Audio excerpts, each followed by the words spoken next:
नमस्कार साथियों, ओम नमः शिवाय, जय श्री राम।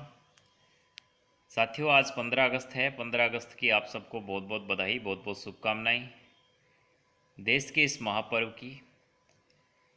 साथियों, 15 अगस्त 1947 के दिन अंग्रेज़ों की लगभग 200 सालों की गुलामी के बाद हमारा देश जो स्वतंत्र हुआ, करीब 6.5 लाख हमारे क्रांतिकारियों ने इसके लिए बलिदान दिया अपना, और लाखों लोग इसके लिए बेघर हुए।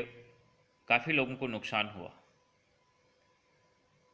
अंग्रेजी सत्ता के खिलाफ इस लड़ाई में, और काफ़ी हमारे यहाँ के गद्दारों ने उनका साथ दिया। इससे हमें ज़्यादा तकलीफ़ हुई। लेकिन 1947 के बाद ऐसे लगा कि हमारी कुर्बानी के बाद देश स्वतंत्र हो गया, और अब देश के अंदर विकास तेज़ी से होगा। देश को सभी को समान अधिकार मिलेंगे, सबको सुविधाएं मिलेंगी, सबको रोटी कपड़ा मकान मिलेगा, सबको शिक्षा मिलेगी, सबको स्वास्थ्य मिलेगा, सबको न्याय मिलेगा।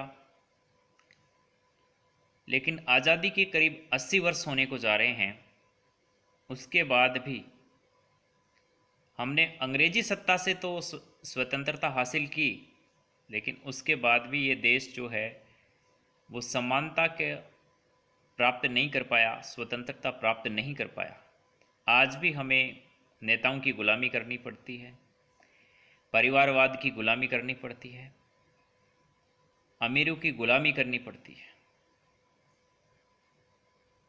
आज भी इस देश के हालात आपको बताऊं कि एक व्यक्ति के पास सोने के लिए मकान नहीं है, खुद का कपड़ा नहीं है, बेड नहीं है, रोटी कपड़ा मकान के लिए संघर्ष कर रहा है, शिक्षा और स्वास्थ्य के लिए संघर्ष कर रहा है, उसको कहीं न्याय नहीं मिलता। और एक परिवार के 5 सदस्य हैं तो पांचों के पांचों संसद के अंदर बैठे हुए हैं, सत्ता में बैठे हुए हैं, राजगद्दी पे बैठे हुए हैं। एक परिवार के पांच सदस्य मजदूरी कर रहे हैं। तो क्यों नहीं आज़ादी के इतने वर्षों बाद भी उनके जीवन स्तर में सुधार आ रहा है? परिवारवाद की जड़ें इतनी गहरी हैं कि कहीं कहीं किसी किसी गांव में 50-50 सालों से हम सरपंच चेंज नहीं कर पाए, दूसरे परिवार का सदस्य सरपंच भी नहीं बन पाया।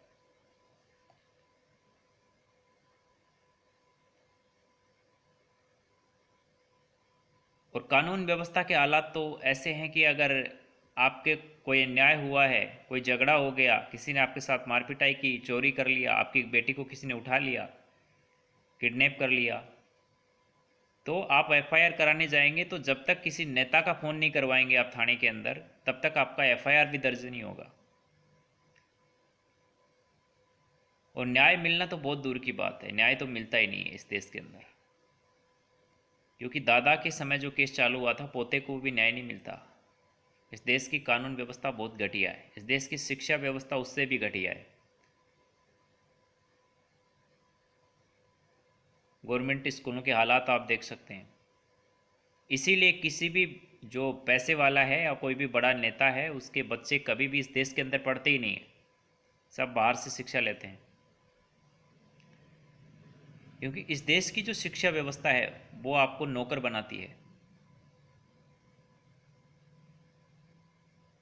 क्यों नहीं हमारे आज़ादी के इतने सालों बाद भी हमारे जो फैक्ट्री वर्कर्स हैं, उनकी पीढ़ी दर पीढ़ी वो फैक्ट्री वर्कर्स ही बने हुए हैं, मजदूर ही बने हुए हैं, क्यों नहीं उनके जीवन स्तर में सुधार आ रहा है? एक व्यक्ति सोने के लिए जगह ढूंढ रहा है, उसके पास सोने के लिए जगह नहीं है, फुटपाथ पे लोग सोते हैं इस देश के अंदर।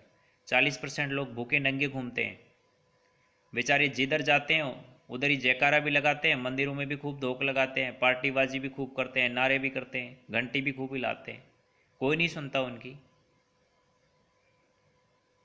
क्या वो इस देश के निवासी नहीं है? क्या वो भारतीय नहीं है?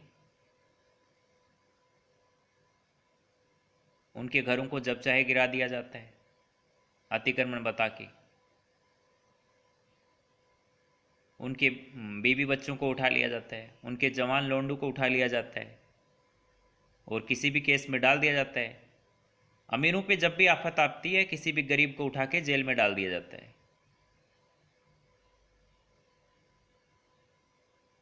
तो कब तक सहेंगे हम लोग?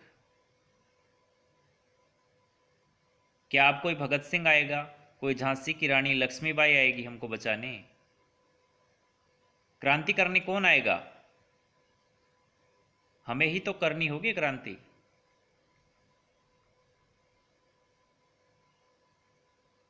भाई जब तक मांगोगे नहीं अपना हक अधिकार, मिलेगा कैसे? आपको पता है 3,42,239 वर्ग किलोमीटर का जो क्षेत्रफल है, 150 करोड़ की भारतीय आबादी, एक व्यक्ति की लगभग 11 बीघा ज़मीन जो आती है उसके हिस्से में आती है।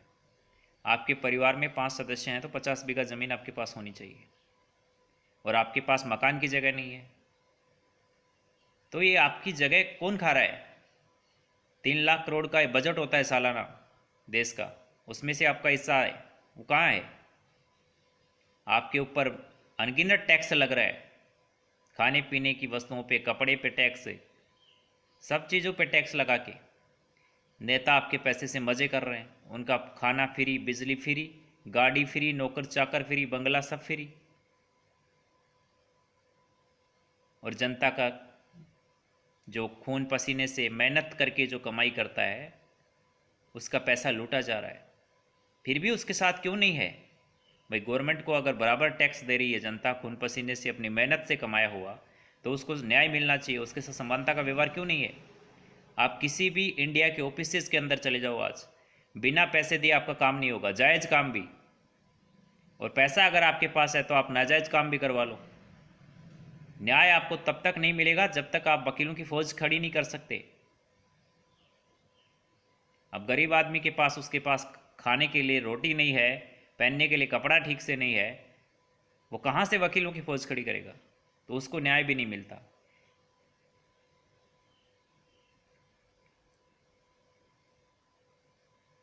कब तक सहोगे? ये व्यवस्था तभी बदलेगी, हम लोग आहत होते हैं, हम सत्ता बदल देते हैं, 5 साल बाद हम किसी दूसरी पार्टी को मौका देते हैं, फिर 5 साल बाद किसी दूसरे को दे देते हैं। 50-50 सालों से एक एक गांव में एक ही परिवार सरपंच बन रहा है, तहसील में, विधानसभा में एक एक ही परिवार के लोग बैठे हुए हैं। क्या उस गांव में कोई पैदा नहीं हुआ? क्या कोई विधायक बनने लायक नहीं हुआ 50 सालों में कोई दूसरा? लेकिन कोई खड़ा ही नहीं होता, हिम्मत ही नहीं करता। जो हिम्मत करता है उसको फर्जी केसेस लगा लगा के उसको डाल देते हैं जेलों में। इसलिए लोग डरने लगे हैं और लोग नौकरी बनना पसंद करते हैं। इस देश में मालिक बनने की सोच ही ख़त्म हो गई, सब लोग नौकरी बनना चाहते हैं। जमींदारों के, किसानों के बेटे हैं वो डी ग्रुप में नौकरी करना चाहते हैं, झाड़ू पोछा करना चाहते हैं सड़कों पे। ये उनके हालात हो गए आज़ादी के बाद। 1,000-1,000, 2,000 बीघा ज़मीन के जो जमींदार थे ना, उनके हालात हैं ये, उनके बच्चे आज कर रहे हैं। डी ग्रुप में फॉर्म भरने के लिए 10,000 की भर्ती जब निकलती है ना, तो उसमें 2 करोड़ फॉर्म लगते हैं इस देश के अंदर।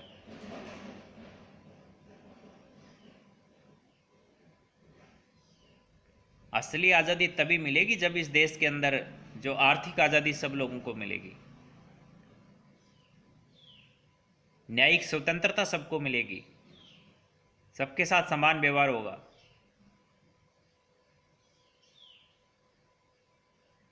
एमएलए किसी एमपी का कुत्ता गुम जाए ना, तो पूरे पुलिस वाले कुत्ते बन के उसको घूम ढूंढते हैं।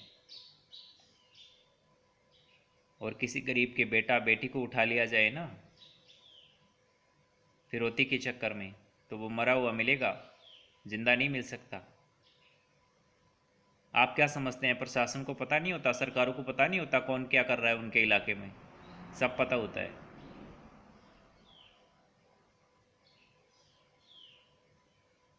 आपके बच्चों को परोसा जा रहा है नशा। बेटा तुम दारू पियो, मज़ा करो, होटल्स खोले जा रहे हैं, अय्याशी करो और मंदिरों में घंटा हिलाओ। क्या हम इसी के लिए पैदा हुए हैं क्या? फिर काहे का आज़ादी? अरे भाई 5 पीढ़ी से कोई आदमी चाय के खोखे पे ही बैठा हुआ है, तो उसके लिए क्या आज़ादी है? वो तो वो साला 5 पीढ़ी से वही कर रहा है ना। 5 पीढ़ी में कम से कम वो चाय का व्यापारी तो बन जाता, खोखे पे ही बना ही रहा है अभी। काहे का आज़ादी? क्यों नहीं बढ़ पा रहा है वो? क्योंकि उसके ऊपर टैक्सेस का मार इतना है, उसके ऊपर इतना ड्यूटी लगा दिया गया है, टैक्स लगा दिया गया है, उसकी ज़िंदगी को एक चक्रव्यूह में फंसा दिया गया है, वो साला इससे बाहर ही नहीं निकल पा रहा।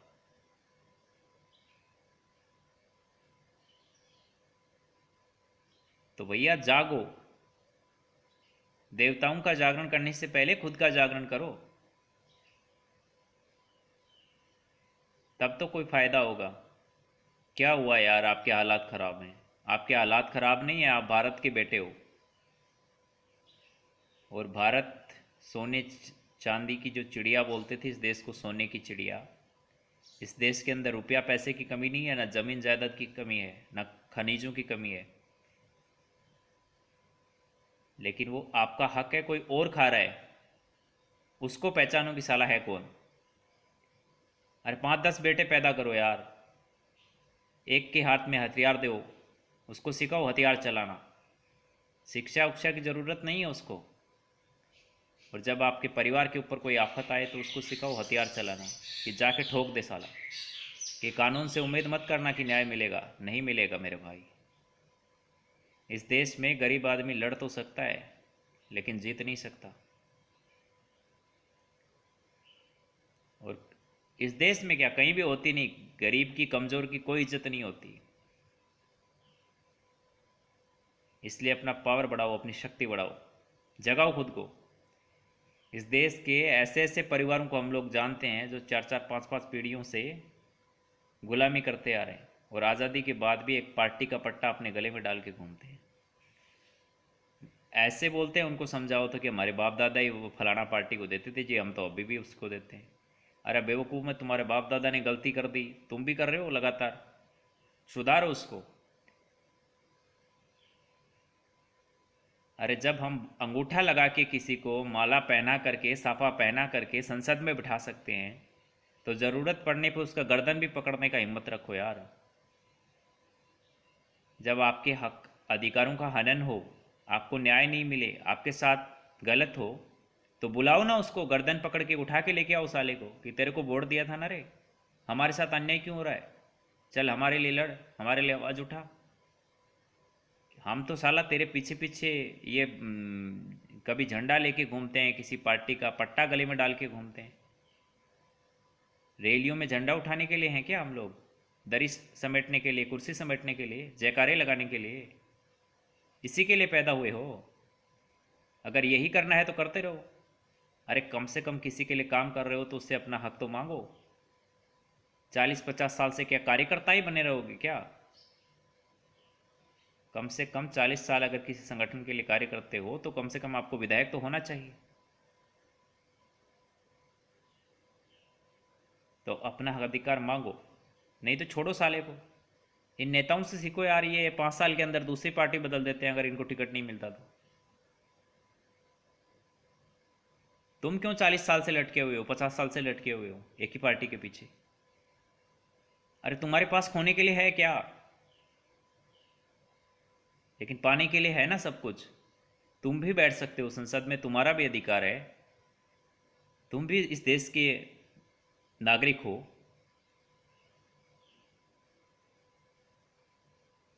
तो खड़े हो, पहचानो अपने आप को। देखो युद्ध तो अंतिम, आपको लड़ना ही पड़ेगा। युद्ध से जो पीछे हटेगा उसको कुछ नहीं मिलेगा।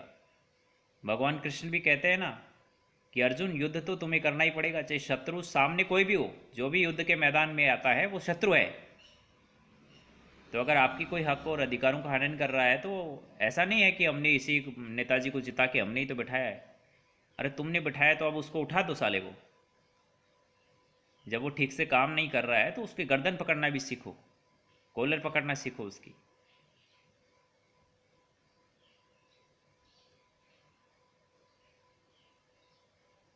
तब जाके असली आज़ादी मिलेगी।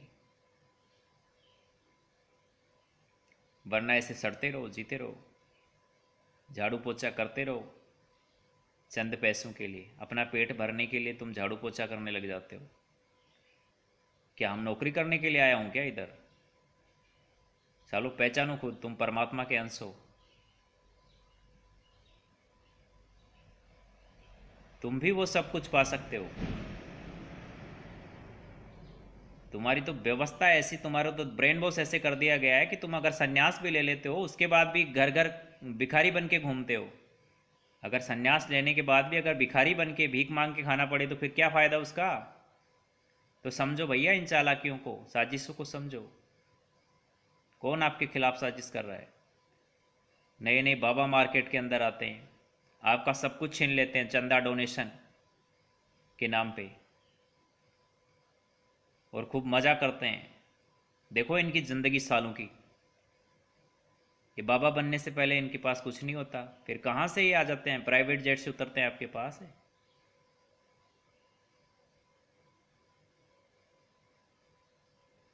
तो भैया संभलो, जागो। कब तक सोओगे यार। कुंभकर्ण भी 6 महीने में जाग जाता था। आज़ादी के इतने साल गुजर गए।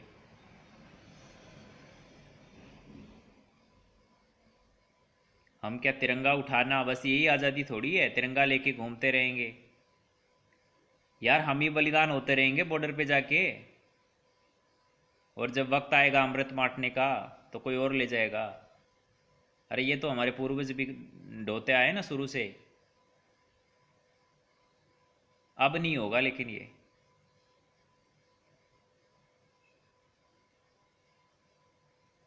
अगर लड़ाई लड़ेंगे तो जो संपत्ति मिलेगी उसका जो परिणाम होगा, मंथन के बाद जो अमृत निकलेगा उसमें भी हिस्सा मिलेगा। और नहीं मिलेगा तो छीनेंगे साला, छोड़ेंगे नहीं किसी को।